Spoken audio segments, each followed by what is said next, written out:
It was finally time. Ever since the cave was discovered in the mountain next to my hometown, I had always wanted to explore it. It was my right after all. I was the one who found it in the woods as a child. But everyone always told me I was too young to try. So I did the obvious thing and waited it out. I waited 12 years, watching the cave become a point of attraction for scientists and explorers, dreaming about being one of them someday. Literally, barely any nights passed without me descending into those depths in my dreams, camping in the darkness and discovering new tunnels, and sometimes even stumbling upon unknown cave monsters and trying to run away from them, failing and yelling out in agonizing futility as I got ripped to shreds. That did not deter me, however. On the contrary, every single dream I had inflated my thirst for it. I swear I could actually hear it calling out to me, a call to descend, begging me to see it in all its glory and mystery.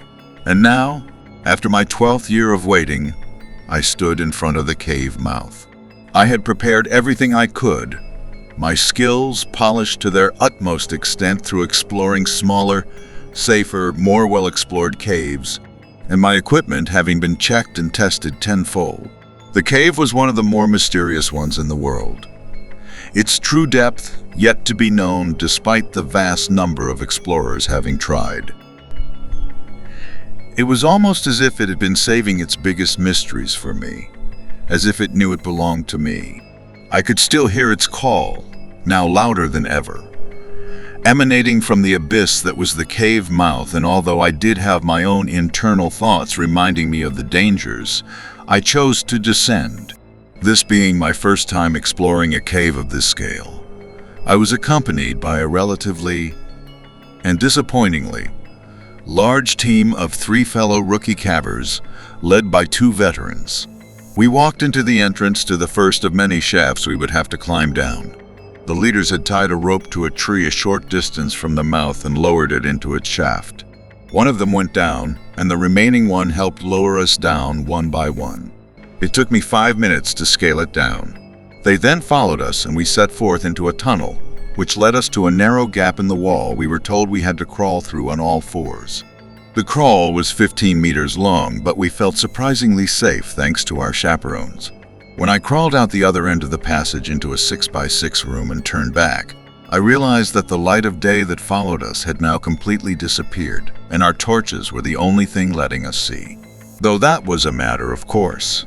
The surface was out of reach now of our hands and our eyes, and if we were to turn our lights off, our eyes would never adjust to the dark.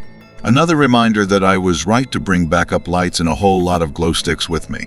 We turned back and went down a path right underneath the one we had come through, one we would have totally missed if not for our guides. I braced myself for the unknown. For a few hours or so, our guides led us through some more shafts and tunnels, both narrow and wide, of the maze, describing the hallmarks we went through and telling of their own experiences and discoveries in it. I almost felt cheated hearing them speak of how they had violated the sacred wonderland I was supposed to explore, but I knew better than to tell them about it. They also explained how caving is actually not as scary as most would believe, and you're only really in trouble if you get injured or lack supplies, equipment, or company. That made sense, considering how easy it had seemed, but it too carried with it a feeling of dissatisfaction, a feeling that I had been cheating. We had to descend for 5 hours before we reached the first supply camp, a large limestone chamber 1,500 feet underground and 22 meters wide. We rested there, cooked and ate our canned food, and slept. I wondered if I would still have dreams of the cave since I was now inside it. I was not disappointed. In my dream, I was in that same cave but had no one with me and had to descend it on my own. I crawled through a passage that got narrower the further I got, until the walls felt like the coils of a boa constrictor crushing the life out of me. I was woken up just then, and we headed for the next camp. The trip was much the same, except there were more narrow passages that we had to crawl through on our torsos. We reached the second camp by descending a 60-foot column into a much bigger chamber, more than 3,000 feet underground. Our guides told us this one split into various paths and chambers to scout, and we would be choosing one of those to explore the next day. Around this time, we had heard the sound of water flowing that was much louder than what we had been hearing up till now. The leader told us that it was probably some rainwater that ended up flowing into the cave. Seeing the worried looks on our faces, he added that it was nothing to worry about. The water would most likely take one of the passages to flow into, and it would have to fill up almost the entire cave before reaching us, so even if something were to happen, we would have plenty of time to escape. We did the same as the first camp. We rested, ate, and slept, and I was in the middle of yet another cave dream when I was woken up by the thunderous sound of crashing water. Upon asking, the leader regrettably told us that the worst-case scenario had happened. The water was rising way faster than expected and we needed to leave. They made preparations to climb the shaft while we gathered only the most important items so as to not slow us down. I felt heartbroken. I do not want to leave. This is what my whole life has led up to. Such thoughts clouded my mind as I tried to figure out what to take and what to leave behind. We still had thousands of feet to climb, so obviously I needed the food. The lights were definitely important too. So was my climbing gear. As I was figuring things out, the guide told me the others had started ascending the shaft again, so I threw my backpack on, catching a glimpse of concern on his face, and tied the harness around myself. I started to climb, but upon reaching the shaft, saw how much the water had increased and was crashing down the same column I would have to climb. We could not climb through that water pressure, and I signaled as such to the guide. We regrettably lowered ourselves back down and hurried as we tried to find some place we could take shelter from the water. We chose one of the passages that sloped upward and crawled its narrow tunnel up until it sloped downward again. We came into a small room, this one more like 5 feet. We sat down and caught our breath and tried to analyze the situation. The two of us were the only ones left behind. We hoped that the rest of the team managed to make it to safety, but that did not ease our feeling of being trapped. The guide told me that we did not have to worry. We could try to follow this passage and reach the third camp. Maybe it had survived too. Listening to that made me feel relieved. And upon realizing that, I wondered, was I relieved that we would get out of the cave? Or was I relieved that we could continue to descend? Did I take so much time packing up, not out of confusion, but hoping for this exact thing to happen? The more I thought about it, the more it disturbed me. This was the first time I felt fear of my own greed, but it would not be the last. Regardless, I chose to continue my descent. It took us another few hours to get to the next camp, and we reached there after squeezing through a tiny claustrophobic tunnel 9 inches wide that stretched out for 30 meters. It was a grueling process, all the more so with just the two of us, but we pushed through. Upon making it to the camp, we felt overwhelmingly relieved and helped ourselves to the supplies available. After some much-needed rest and relaxation, the guide pulled out his map and started to review the next plan. He told me that there was actually a passage that led directly upwards, and that is what we would be using to get back to the surface. I was not paying much attention, however. My mind was overcome by the dread again. Dread of the demon I had come to know as my greed. I saw that right below the passage the guide said would lead us upwards. There was another passage going downwards. As soon as I saw that, my mind let go of everything else. Every other sound, feeling, everything in my visual view was pushed out of my observation. All I could think was, I want to go there. The guide had to shake me to bring me back to my senses. He was concerned for me and told me to sleep for now. We would start our ascent the next day. The both of us laid down to sleep together on the wet rocks. I was awoken a few hours into my sleep. I lay on my side, seeing the cave we were supposed to take visible in the faint light right in front of me, its entrance slightly illuminated, as if showing us the hope inside its mouth and up its liberating climb. Below that, however, was something different. Below that was a Stygian abyss that not only gazed into me as I into it, but also called out to me. The call started out as a seducing whisper, slowly growing into a pleading moan and eventually going even further into a chilling cry that beseeched, commanded, threatened me to enter it. It was deafening. I could not move. I could not do anything. I understood this was just another nightmare, though. That did not make it any easier. The call seemed more than an audition of my own greed. It was really there, an infernal siren of the depths making itself known to no one but me. It was so much more terrifying than being chased by cave monsters or crushed by sentient rocks. I was paralyzed, and I felt so frightened and helpless. I was woken up by the guide around that part. He seemed concerned for me, but I told him I was okay. He told me it was finally time to go, and we had to gather our equipment and supplies. I stocked up on food and water. I was free to take my time this time. He told me that there was a column that we had to scale up, and this time he would go first to see if it was safe, and I would have to wait. I waited for a while, trying my best to avoid so much as looking at the passage below. However, I could not ignore the voices calling out to me. It felt agonizing to resist it. It was also infuriating. I thought I could make it end so much sooner if I just confronted the call and screamed at those demons to stop bothering me once and for all.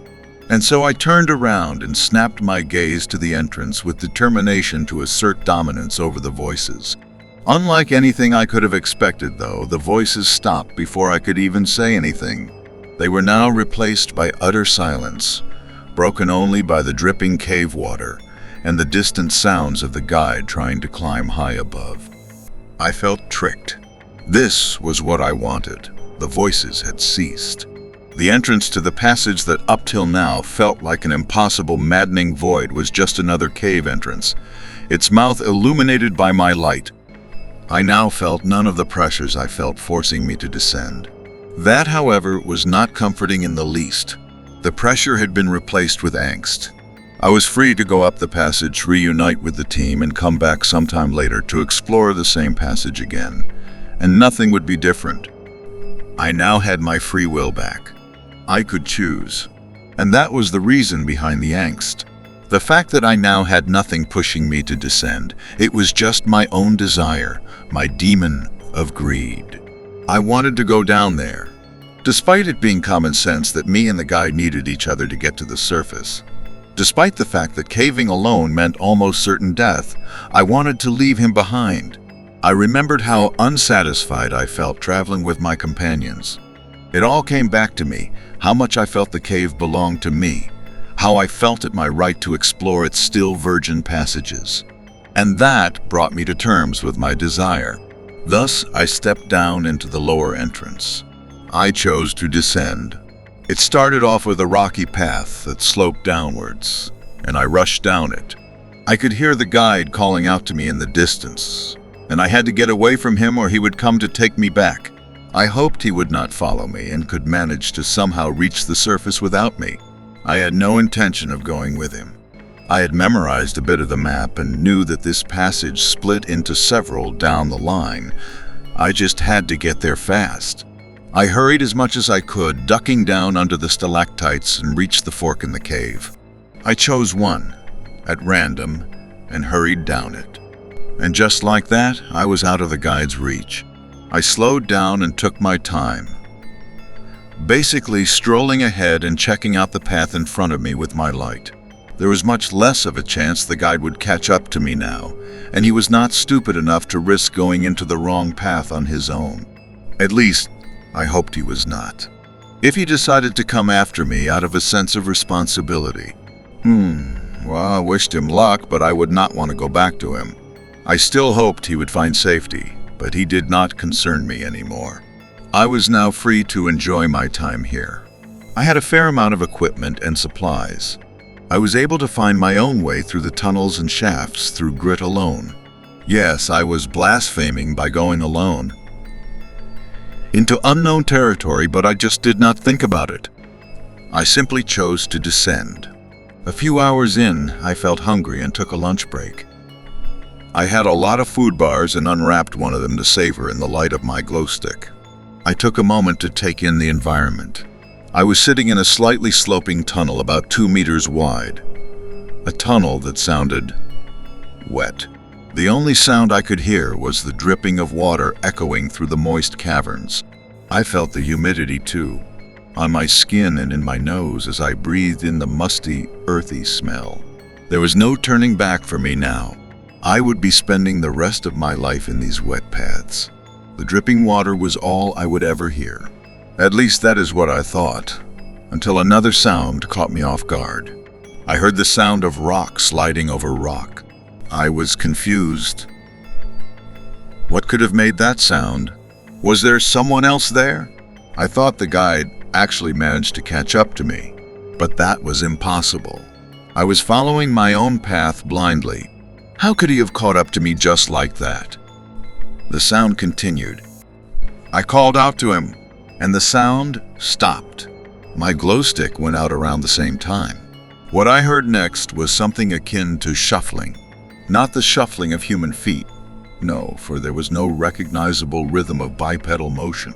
But it definitely was the sound of something moving. Maybe more like a large sack of gravel dragging along the ground. This was the first time I was made to feel external fear. All of a sudden, the water was not the only thing I could hear anymore. Besides that noise, I could also hear my own heart thumping in my chest, fueled by an apprehensive rush of adrenaline. I was breathing heavily, shivering in the total darkness. There was something else with me here. Something alive, but not human. And that something was aware of my presence. I flashed back to my nightmares. I did not know what to do.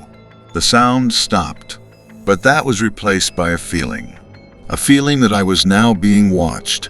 I felt the presence of the thing that was making the sound. It was now right at the end of the tunnel, only a few feet away, and could very well see me. And then, it just stayed that way. For a few minutes, for an hour, for several hours, all the while I was paralyzed with restless agitation. And then I heard the sound of it moving again. It was gone. Just like that, I jolted as if snapped out of a trance, panting heavily, and started crying. I had just come into contact with something I had no knowledge of, something I could not even see. For the first time, I had faced the fear of the unknown, and it was that fear that brought me back to my senses. What the hell was I doing? I did not want to explore anymore. I wanted to go home and forget this cave even existed. I turned on my light and looked back up to the way I came, and I remembered I was only blindly following along and had no idea how to get back. Besides, that was the way the creature had come anyway. I looked the other way, down the way I was heading. I heard the siren's call to descent again. I whimpered and tears welled up in my eyes once more. That was the only choice I had. There was no turning back. Hesitant, I once again obeyed those whispers. Once again, I chose to descend. I would not come across that kind of creature again as I traveled the caves for days, following the siren's whispers. I slept when I wanted to sleep, ate when I wanted to eat, and went when I wanted to go. But I could not stop descending. When one of my lights ran out, I switched to another one. All I could do was keep moving, and eventually the food inevitably ran out. When it did, I thought my time had finally come. I now had no choice but to starve to death. That is, until I came across an underground lake, and in it I found a creature. It was no alien monster, but a simple cave bug, and before I could think, I grabbed it and shoved it into my mouth. And thus my demise was prolonged and my diet shifted to the critters and lizards I found in the cave. Eventually my water ran out too, and I started drinking from any source of water I found in the cave. I knew it was not safe or pleasant to consume, and neither were the critters. But I was not in control of my body now. It was moving on its own and would rather die painfully of disease and exhaustion than stop or starve. I somehow managed to avoid any major injuries, and the voices compelled me to ignore any minor cuts and scrapes.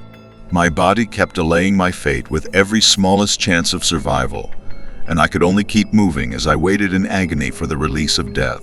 I would keep moving for some more days, maybe weeks, or even months, until I wondered if I was closer to the Earth's core than to the surface. It was definitely getting warmer. After some time, as I squeezed through the Nath tunnel, I dropped onto a muddy floor, which caught me off guard, as it had been a while since I had seen anything other than boulder slopes. I stood up and examined the area, which seemed like a warm and slightly misty cavern around 10 meters in diameter, its floor muddied by water dripping from the stalactites. I walked around and tripped forward almost instantly as my foot caught onto something. I tried to see what it was that had tripped me, and stumbled back again as I realized it to be a human-sized skeleton. I got up again and approached it nervously and picked it up to observe it. It was definitely the size of a human, but not human at all. The skull, for one, seemed more like that of a reptile, and the bones, although thicker and stronger than human bones, seemed hollow. It had 8 limbs, 4 of which seemed like arms, 2 like legs, and 2 that fit the function of both. Each limb ended in 4 finger-like appendages. The ribcage-esque part was a lot wider and denser, and expanded to cover almost the entire torso and brought to mind a turtle shell. The best way to describe it would be a combination of an insect and a tortoise skeleton. This was clearly a creature unlike anything humans knew. I looked around. There were at least 4 more such fossils, mostly buried in the mud. Once again, I was reminded of my cave nightmares. I remembered the creature I'd met in the dark back then, the one that for some reason chose to spare me. I had not been able to see it then, but I remembered the sounds it made, which looking back could have been akin to what some giant, muscular, vermiform organism would be like. These things were clearly different. I trudged through the mud in a hurry, wanting not to spend a second more in that damn chamber. I just could not wrap my mind around the fact that I had come across not 1 but 2 species that had been living unbeknownst to us, so far below the surface. I did not want to think about it, but I could not just stop thinking either. How long had these things been around for? Were they simply animals, or were they intelligent like us? What would happen if I were to come across one of them? What would they do to me? Were there other such abominations here? Were my dreams more than just dreams? I shivered as I walked around. The thoughts were too excruciating for me. After walking for a while, I found the way out, which was a steep and muddy slope downwards. Without a moment's hesitation, I jumped in and slid down it. This time, I landed on a rocky surface that was only slightly muddy. In front of me, however, was total darkness. I was confused. I checked my torch. It was on, but shining it in front of me revealed nothing beside a pitch-black darkness. I looked around and down and realized I was on a sort of escarpment, a cliff edge next to the wall. The edge went along the wall and sloped down, though that was all I could see. I did not know how deep it went, or how vast this giant cavern in front of me was. My torchlight dispersed after only a few feet in front of me. It had nothing to reflect off, nothing to illuminate ahead. The cosmic terror enveloped me again. Up till now, when I stared into the darkness of the caves, I could feel it staring back into me, as if it was enjoying how much it intimated me. This was nothing like that. The abyssal void I faced now felt like it did not so much as notice my presence. It did not care how I felt. It did not care if I was even here. Yet it was right in front of me, seeming to expand its cold, uncaring tendrils of horrifying nothingness into and beyond me, stretching fathomlessly deep below, cosmically vast around, and endlessly unending within. No description would ever be enough to capture it. It was like meeting God and peering right into his sheer, true, innate, and raw cosmic indifference, like dissolving yourself in the soup of total infinity itself. It was truly and utterly maddening. After shuddering in maddened despair for hours on end, I heard the siren again. And again I answered it by forcing my rubbery legs to follow the path along the cave wall. Walking down around the darkness, I could not help but try to encapsulate its vastness by my reason. It was an underground cavity, clearly, but the sheer size was far beyond anything thought possible. The entire cavern should have collapsed under the pressure of the rocks above it. I wondered if it was the cause of deliberate intervention. Even if it was, though, I could not so much as guess what any comprehensible purpose of it was in the first place. One possibility, that I hope to God was not true, was that it was as a nest for some other sort of beast of incredible yet terrible proportions. After walking for hours on end until the call to descent itself faded out, I found another exit on the side of the same path. I made no second thought choosing that foot-wide tunnel over the aggravating spiral that ran uninterrupted down for who knows how long. I half crawled, half slid my way down it, and ended up in another chamber. This one having nothing suspicious but had the entrance to a shaft. Thinking it was still better than the void I had come from, I scaled it down and followed the passage it led to. It was on that path that my exhaustion caught up to me. I put my equipment down, turned my light off, and curled up to sleep while still holding it. For a while now, the cave dreams had stopped haunting me, but they were replaced with something more torturous. Like many times before since I had been lost underground, I remembered the time before I'd set foot in these damn places. I remembered the companions I came with and had abandoned for my own insolent greed. I regretted everything up to that point. I cursed myself for wasting my life chasing these rock mazes. This cave did not belong to me. I belonged to it. I should have lived my life like everyone else and not some cave-worshipping fool. Even if I had come here, I should have stayed with my crew and followed my instructors. I prayed, more sincerely than I ever had in my life, for a chance to go back, to trade every choice I had made that brought me here for a simple chance to be back on the surface. I cried myself to sleep, wishing I would wake up at home. Having spent so long down here, I had gotten used to waking up in total darkness. That is why I slept with a torch in my hand. I would wake up, rub my eyes, and turn it on before getting ready to move on again.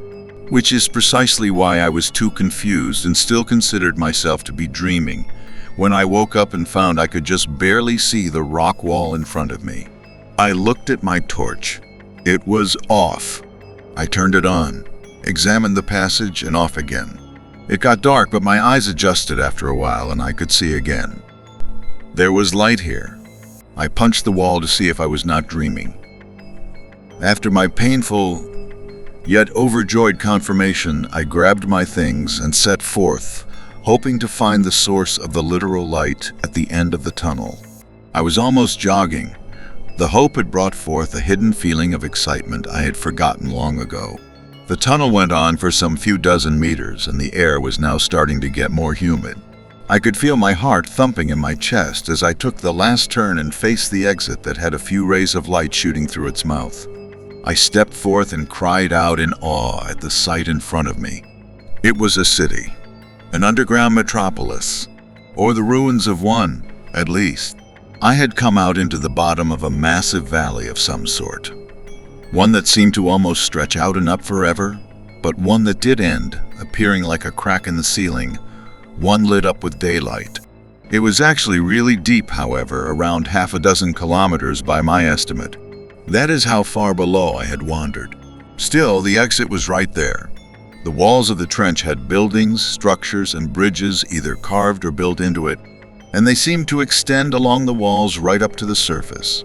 In the near distance, on the bottom surface, there was a dense network of bridges leading to and from a condensed cluster of tall spires and prism-shaped buildings, with a pyramidal structure in the dead center of the cluster that towered above the others and resembled a Sumerian ziggurat. I could tell it was abandoned as the structures were all covered in vines and moss. Surprising to find any at this depth, and there were no sounds to signal any active population. There were distant sounds of birds and other wildlife, though, which were, again, strange to hear at this depth. I looked around in marvel at a city the likes of which I had never been aware of. Then I remembered the discoveries I had made up till now, and the marvel changed into the same, now familiar fear of the unknown. Perhaps this city was not a human construction. Knowing that, I started retreating back into despair, now added onto the fact that I did not know where I should go. I had been following a single path and had not come across any possible alternatives. I definitely did not want to go back to that pit of blackness, but it could not have been safe walking around in this place on my own either. Next came the sensation from back when I encountered the creature in the dark. The feeling of being watched. There was definitely something or things hidden somewhere in those ruins, and I did not want to step forth in there. I felt cornered and helpless again. I leaned against the wall of the entrance I'd come out of and contemplated taking my own life to just get it over with as I hopelessly looked around what I could see in the city. My eyes drifted back to the ziggurat in the middle and the cluster of buildings and bridges around it. I scanned the paths of the bridges and traced one that seemed to lead up to the surface. I traced it back down to the ground, and my eyes followed the path I would have to take to reach it. I still felt eyes on me. The danger still lingered. Slitting my throat still seemed the best way out. But maybe, just maybe, I could make it. Maybe if I held on to the faint glimmer of hope, I could go back to the life I so took for granted.